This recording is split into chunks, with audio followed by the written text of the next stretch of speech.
आता पेट्रोलचा खर्च विसरा, घरी आणा इलेक्ट्रिक स्टायलिस्ट इलेक्ट्रिक गाडी।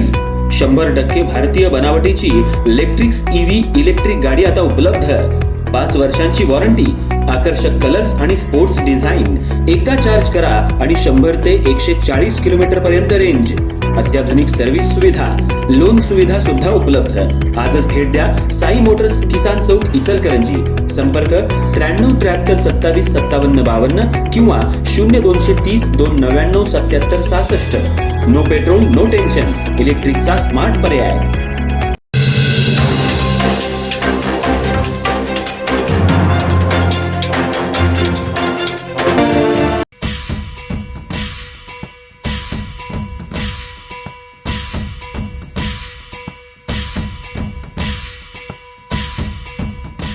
इचलकरंजी शहरात शनिवारी केंद्रीय गृहमंत्री, मुख्यमंत्री आणि उपमुख्यमंत्री यांच्या नियोजित दौऱ्याच्या पार्श्वभूमीवर महानगरपालिका प्रशासनाकडून शहर सुशोभीकरण आणि रस्ते दुरुस्तीच्या कामांना वेग आलाय।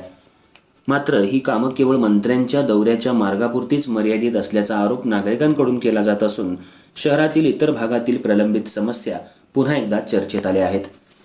इचलकरंजी शहरात शनिवारी केंद्रीय गृहमंत्री अमित शहा, मुख्यमंत्री देवेंद्र फडणवीस, उपमुख्यमंत्री एकनाथ शिंदे तसंच उपमुख्यमंत्री सुनेत्रा पवार यांच्या उपस्थितीत विविध विकास कामांचं उद्घाटन आणि जाहीर सभेचं आयोजन करण्यात येणार असल्याची तयारी सुरू आहे।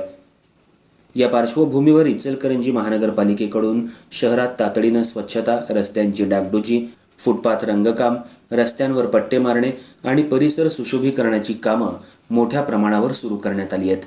विशेष म्हणजे ही सगळी कामं मुख्यत्वे त्या मार्गावर सुरू असल्याचं दिसून येत आहे ज्या मार्गावर मंत्रिमंडळाचा ताफा जाणार आहे। त्यामुळे शहरातील इतर भागातील नागरिकांमध्ये नाराजीचं वातावरण निर्माण झाले। नागरिकांचं म्हणणं आहे की अनेक भागांमध्ये रस्ते खराब झालेत, खड्डे, चिखल, वाहतूक कोंडी, फुटलेल्या गटारी आणि अपूर्ण नागरी सुविधा यामुळे नागरिकांना रोज त्रास सहन करावा लागतोय। मात्र या समस्यांकडे अनेक दिवस दुर्लक्ष करण्यात आलं आणि आता केवळ VIP दौऱ्याच्या निमित्तानं प्रशासन सक्रिय झाल्याचं चित्र दिसत आहे। शहरातील सर्व भागांचा विकास समान पद्धतीनं व्हायला हवा।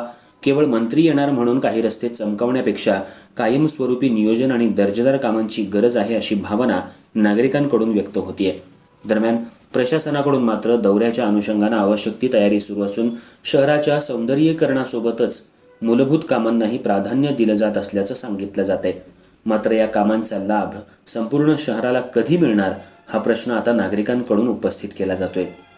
मंत्री येतात तेव्हा शहर बदलतं, पण नागरिकांसाठी हे बदल कायमचे कधी होणार?